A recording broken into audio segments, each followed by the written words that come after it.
বর্তমানে একটা ট্রেন্ড শুরু হয়েছে কার্বোহাইড্রেটকে যেখানে আমরা খুব অস্বাস্থ্যকর ভাবি। শর্করা ভাবা মাত্র বা শোনা মাত্রই আমরা মনে করি এটা আমার শরীরের জন্য ক্ষতিকর। অনেকেই বলেন ভাত খেলে আমি মোটা হয়ে যাই, তাই আমি ভাত খাই না, বা আমি এখন একেবারেই কার্বোহাইড্রেট বা শর্করাটা নেওয়া ছেড়ে দিয়েছি, আমি এখন মোটামুটি ফ্যাটটা একটু বেশি নেওয়ার চেষ্টা করি আর আমিষ বা প্রোটিনটা একটু বেশি নেওয়ার চেষ্টা করি। কার্বোহাইড্রেট কি আসলেই এত খারাপ? যদি এটা এতই খারাপ হয় তাহলে আমাদের চারপাশে আসলে এত কার্বোহাইড্রেটযুক্ত খাবার কেন ছড়িয়ে আছে? আমরা আজকে কার্বোহাইড্রেট নিয়ে একটু কথা বলি। কার্বোহাইড্রেটকে বর্তমানে ব্যাড এবং গুড কার্বোহাইড্রেটে ভাগ করা হচ্ছে। গুড এবং ব্যাড কার্বোহাইড্রেটে ভাগ করার আগেও যেটা আসলে আমাদের বোঝা উচিত বা জানা উচিত, কার্বোহাইড্রেট মূলত সিম্পল কার্বোহাইড্রেট এবং কমপ্লেক্স কার্বোহাইড্রেট। সিম্পল কার্বোহাইড্রেটটা রিফাইন্ড কার্বোহাইড্রেট, এটাকেই মূলত বলা হচ্ছে যে ব্যাড কার্বোহাইড্রেট, কারণ এই খাবারগুলো আমাদের জন্য পুরো প্রসেস থাকে, রেডি থাকে, যেটা কিনা আমরা খুব দ্রুত খেয়ে ফেলতে পারছি এবং আমাদের টেস্ট সেন্সেশনে আমরা মজা পাচ্ছি, কারণ এটা আমাদের জন্য হজমেও সহজ হচ্ছে। আবার এগুলোর মধ্যে বিভিন্ন রকম প্রিজারভেটিভ, বিভিন্ন রকমের জিনিস মেশানো থাকে যেগুলো আমাদের খুব মজা লাগে। যেমন আমরা যদি বলি বর্তমানে কোল্ড ড্রিঙ্কস বা পিৎজা বা পাস্তা বা যে কোনো মিষ্টি আইটেম, ডেজার্ট আইটেম হতে পারে, সাদা রুটি বা সাদা ভাত, এই খাবারগুলো তো আমরা খুব বেশি জানি। এরকম লিস্ট একটার পর একটা চলতেই থাকবে। কিন্তু যেগুলো আমরা স্টার্চ বলছি বা কমপ্লেক্স কার্বোহাইড্রেট বলছি, সেই খাবারগুলো সাধারণত আমরা যেগুলো বলি যেটা পুরোই শস্যদানা, যেমন আমরা বলি লাল আটার রুটি বা লাল চাল, এছাড়া সবুজ শাক সবজি, সবুজ ফল, এরকম যেগুলো প্ল্যান্ট বেস খাবার, ওগুলোই আমরা সাধারণত বলতে পারি কমপ্লেক্স কার্বোহাইড্রেট এবং আমাদের শরীরের জন্য ভালো। কিছু ক্ষেত্রে বলা হচ্ছে যে ফলটাও আমাদের জন্য, যদিও কার্বোহাইড্রেটের একটা সোর্স এবং আমরা এখানে মিনারেল বা বিভিন্ন রকমের মাইক্রোনিউট্রিয়েন্ট পাই, ভিটামিন পেয়ে থাকি, তারপরেও এখানে গ্লুকোজ এবং সুক্রোজের পরিমাণটা কিছু ক্ষেত্রে বেশি থাকার কারণে আমার শরীরের জন্য অতিমাত্রায় ক্ষতিকর হতে পারে। এবং বলা যেতে পারে যে আমরা যে মিষ্টি খাওয়ার প্রতি আমাদের একটা প্রবণতা আছে, ওটাকে আসলে আমরা হয়তো এই ফল খেয়ে কাইন্ড অফ আমাদের যে ক্রেভিংটা, ওটাকে কন্ট্রোল করতে চাচ্ছি।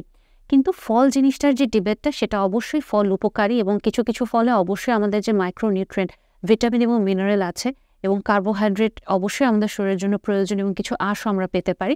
কাজে এই ডিবেটটাতে আমি বলবো যে পর্যাপ্ত পরিমাণে আমার শরীরে যতটুকু দরকার, আমি যদি অতটুকু ফল খাই, অতিরিক্ত বেশি ফল না খাই, সেটা কিন্তু আমার শরীরের জন্য ক্ষতিকর হবে না। অতিরিক্ত বেশি ফল খেতে আমি যদি বলি, যেমন ধরেন গ্রীষ্মকালীন সময়ে আমরা সারাদিন আম খেয়েই যাচ্ছি, সারাদিন কাঁঠাল বা লিচু খেয়েই যাচ্ছি, তখন কিন্তু আসলে যদিও বলছি যে এটা আমাদের জন্য কমপ্লেক্স কার্বোহাইড্রেটে পড়ছে, তারপরেও এটা আমাদের জন্য ক্ষতিকর হয়ে যাবে। কাজেই ফল শোনা মাত্রই আমরা যে বলবো এটা উদ্ভিজ্জ কার্বোহাইড্রেট এবং এটা আমার শরীরের জন্য অনেক ভালো, এটা না। অবশ্যই আমার শরীরের যতটুকু প্রয়োজন আমি ততটুকু নিতে পারলে এটা আমাদের শরীরের জন্য ভালো হবে। আমাদেরকে কার্বোহাইড্রেটের ক্ষেত্রে যে জিনিসটা মাথায় রাখতে হবে, রক্তে যখন এই কার্বোহাইড্রেটটা যাচ্ছে, ও কিন্তু এটাকে কার্বোহাইড্রেট হিসেবে দেখে না, ও ভেঙে গ্লুকোজ হিসেবে দেখে। যখন গ্লুকোজ আমার শরীরে ঢুকছে, রক্ত চলে যাচ্ছে, তখন সাথে সাথে ইনসুলিন নামে একটা হরমোন রিলিজ হচ্ছে এবং ও কী করছে, আমার রক্তে যে গ্লুকোজটা আছে সেটাকে আস্তে করে কোষের ভিতরে ঢোকানোর চেষ্টা করছে। এবং যদি একটা পর্যায়ে ইনসুলিন বেশি বেশি নিঃসরণ করতে হয় এই গ্লুকোজকে বেশি বেশি কোষে ঢোকানোর জন্য, এই বাড়তি গ্লুকোজ কিন্তু আমাদের শরীরে চর্বি হিসেবে জমা হবে এবং একটা পর্যায়ে একটা মানুষ যখন এক কাজ বেশি বেশি করতে থাকে বা একটা মেশিন যখন অনবরত করতে থাকে, সে কিন্তু নষ্ট হয়ে যায়। এবং তার ফলশ্রুতিতেই বর্তমানে আমাদের ডায়াবেটিসের প্রকোপটা এত বেড়ে গিয়েছে, কারণ সব কিছুতে একটা হিডেন সুগার থাকছে, গ্লুকোজ থাকছে, যেটা কিনা ইনসুলিনকে সবসময় উপরে উঠিয়ে রাখছে, কারণ ওর অনবরত কাজ করতে হচ্ছে। ও একটা পর্যায়ে ও হয়তো কাজ করতেই চাচ্ছে না, আমাদের কোষ এই ইনসুলিন নিঃসরণই করতে পারছে না, অথবা ইনসুলিনটা আমাদের শরীরের কাজ করছে না। এবং এ কারণে আমাদের কার্বোহাইড্রেটটা আমরা একটু কন্ট্রোলে রাখতে বলি, কিন্তু এটাকে একবারে খাওয়া বন্ধ করে দিতে হবে, এটার কোনো প্রয়োজন নেই। আরেকটা জিনিস যেটা খুব ইম্পর্টেন্ট, যে আমরা যখন কার্বোহাইড্রেটটা খাচ্ছি, সেই কার্বোহাইড্রেটটা খাওয়ার পরে আমাদের রক্তে ওই গ্লুকোজটা যাওয়ার সাথে সাথে খুব দ্রুত গতিতে কি বেড়ে যাচ্ছে নাকি ধীরে ধীরে বাড়ছে, এটাও কিন্তু আমাদের জন্য খুব ইম্পর্টেন্ট। বলা হচ্ছে যেটাকে সিম্পল বা রিফাইন্ড কার্বোহাইড্রেট বলছি, বা যেটাকে আমরা আসলে ব্যাড কার্বোহাইড্রেট নামে বর্তমানে ভূষিত করছি, ওটা আমাদের রক্তে যাওয়ার সাথে সাথে খুব দ্রুত আমাদের গ্লুকোজের লেভেলটা বেড়েছে এবং ইনসুলিনকে তখন অনেক বেশি পরিমাণে আসতে হয়। সেই জায়গায় যখন আমরা কমপ্লেক্স কার্বোহাইড্রেটটা খাচ্ছি, সেই ক্ষেত্রে দেখা যাচ্ছে যে আমাদের শরীরে রক্তে গ্লুকোজের পরিমাণটা আস্তে আস্তে বাড়ছে এবং এটাকে আমরা গ্লাইসেমিক ইন্ডেক্স হিসেবেও আখ্যায়িত করে থাকি।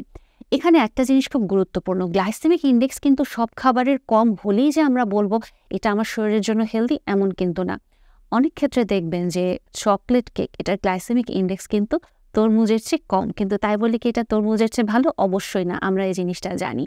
কাজে আমাদেরকে যে জিনিসটা মাথায় রাখতে হবে যে আমরা চেষ্টা করব প্ল্যান্ট বেসড কার্বোহাইড্রেটগুলো খেতে।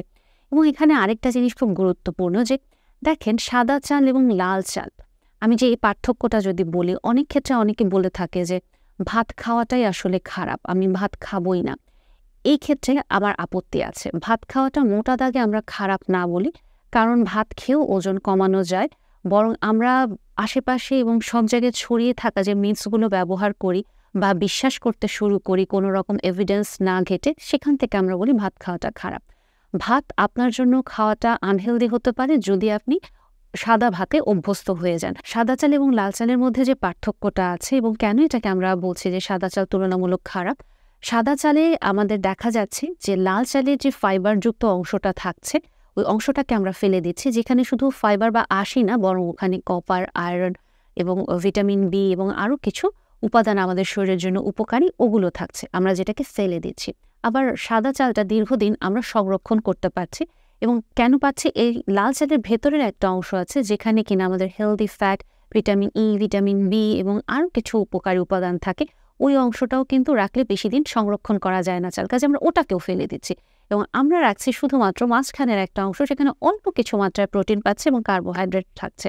সো যখন আমরা আসলে চালের মূল উপকারী অংশগুলোই ফেলে দিয়ে শুধুমাত্র নিজের খেতে আরাম লাগবে বা সহজেই আমরা চিবিয়ে হজম করতে পারবো এরকম খাবার রাখছি, আমরা আস্তে আস্তে অবশ্যই শরীরের জন্য ক্ষতিকর একটা দিকে ঝুঁকে যাচ্ছি। তাই আমাদের জন্য মাথায় রাখতে হবে যে ভাত ক্ষতিকর না আমাদের শরীরের জন্য।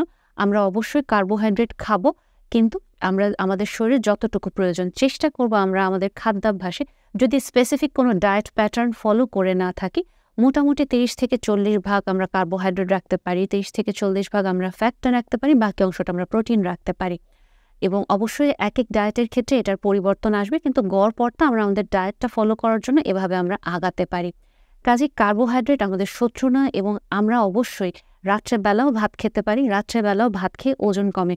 জাস্ট একটা কথা বলে আমি একটু শেষ করব, এই ছবিটা একটু লক্ষ্য করবেন। একই ভাত আপনি দুপুরে খাচ্ছেন, সেটা যদি আপনার জন্য 143 ক্যালোরি হয়, সেই একই ভাত আপনি যদি রাতে খান সেটাও 143 ক্যালোরি হবে। এবং অবশ্যই আপনি রাতে ভাত খেলে মোটা হয়ে যাবেন এবং দুপুরে ভাত খেলে মোটা হবেন না, এটা কিন্তু কোনো অংশেই তাহলে ঠিক না। কারণ রাতে যদি আপনি ভাত খান অবশ্যই আপনার ক্যালোরিটা বেড়ে যাবে না বা ক্যালোরিটা দুপুরবেলা কম থাকবে না, এবং কার্বোহাইড্রেট যেটা দুপুরে ভালো সেটা রাতে খারাপ হবে, অবশ্যই এমন হবে না। বাট একটা জায়গায় সেটা আমাদের অবশ্যই মাথায় রাখতে হবে, টাইমিংটা আমাদের জন্য গুরুত্বপূর্ণ, আমরা কখন খাচ্ছি। এবং সেটা কিন্তু শুধু কার্বোহাইড্রেটের জন্য না, সেটা কিন্তু কার্বোহাইড্রেট, প্রোটিন, ফ্যাট আপনি যাই খান না কেন, টাইমিংটা সবগুলো খাবারের জন্য সমানভাবে গুরুত্বপূর্ণ।